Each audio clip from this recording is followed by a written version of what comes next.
Laverne Cox got her big break in the Netflix series Orange is the New Black and has returned to Netflix in the hit Inventing Anna. And earlier this year, MJ Rodriguez became the first trans woman to win a Best Actress Golden Globe in her role in the popular series Pose on FX.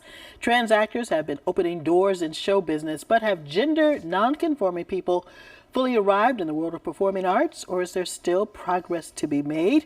Joining me is transgender actor Travis Alabanza, who's on stage here in Boston in a solo performance. It's called Burgers. It's a hilarious and powerful reclamation story about taking back control and identity in one's life, and it's at the Emerson Paramount Center now through April 24th. Welcome, Travis. Thank you so much for having me. Thank you for joining us.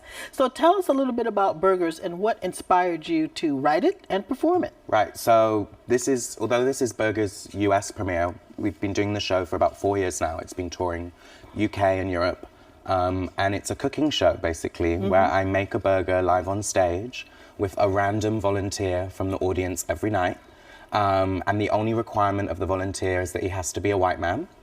And the idea of the show came because in 2016, someone threw a burger at me in a hate crime in London, and it was a really busy street and no one did anything. And it's bad, but I kind of laughed because it was such a silly and weird thing, and like a burger, right? Yeah. You know, like not of all things, a burger. Right, not a good old-fashioned fist, but like, you know, and so I wanted to make a show that kind of took that as the stimulus, but used it to kind of explore what it means to be gender non-conforming. So talk more about what it's like to work in the entertainment industry as a gender non-conforming person. I think, you know, it's changing, but I think you have to make your own work. A lot of the time, to make the roles that you want to see yourself in, I think I had to learn how to create my own stuff, because I was cast in a few shows, but it was only ever to play the trans character. It was only ever to be that kind of gender non-conforming sideshow person that comes out for a bit.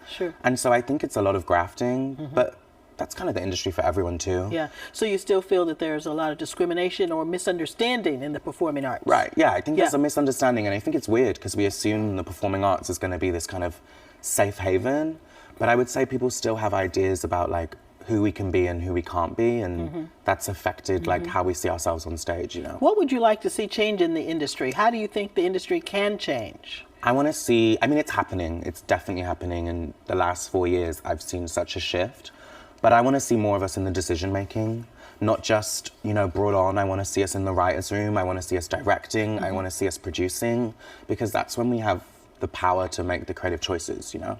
Yeah, you know, we talk about Burgers being a reclamation story, and you explained it was kind of a reaction for you to this attack with somebody throwing a burger at you. You know, what have you learned about yourself through performing this, and what kind of reaction do we get from the audience? I think we're looking at a clip of the performance right now.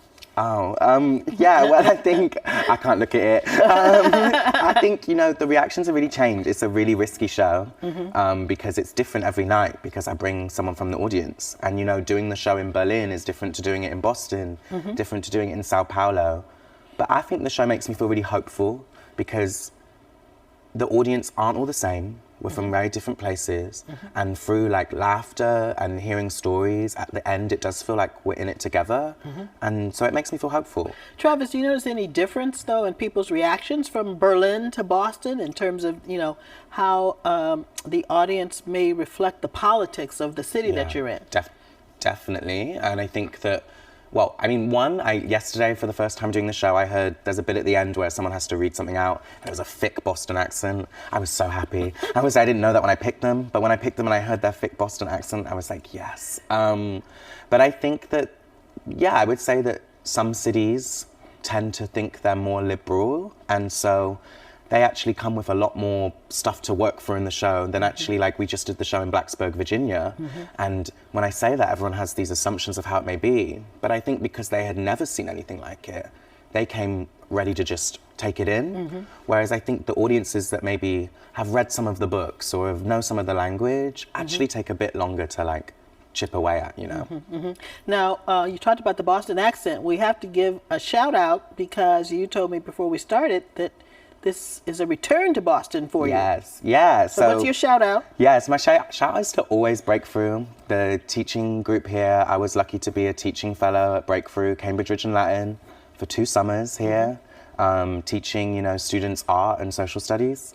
It was actually in Boston where, because of teaching the students, I realized I didn't want to go back to college, and I dropped out in Boston to become an artist. It was like 8 years ago now. So obviously my mum wasn't very happy at the decision then, but now she is. And so yeah, shout out to Boston and shout out to Breakthrough. They do great work. Okay, Travis Alabanza, thank you for being here with us today. Don't forget, tickets to Burgers are still available. It's at the Emerson Paramount Center now through April 24th. Thanks to all of you for watching. Be sure to follow us on Facebook, Instagram, and Twitter at CityLine5, and you can follow me on Twitter at Karen Holmes Ward. Have a great afternoon.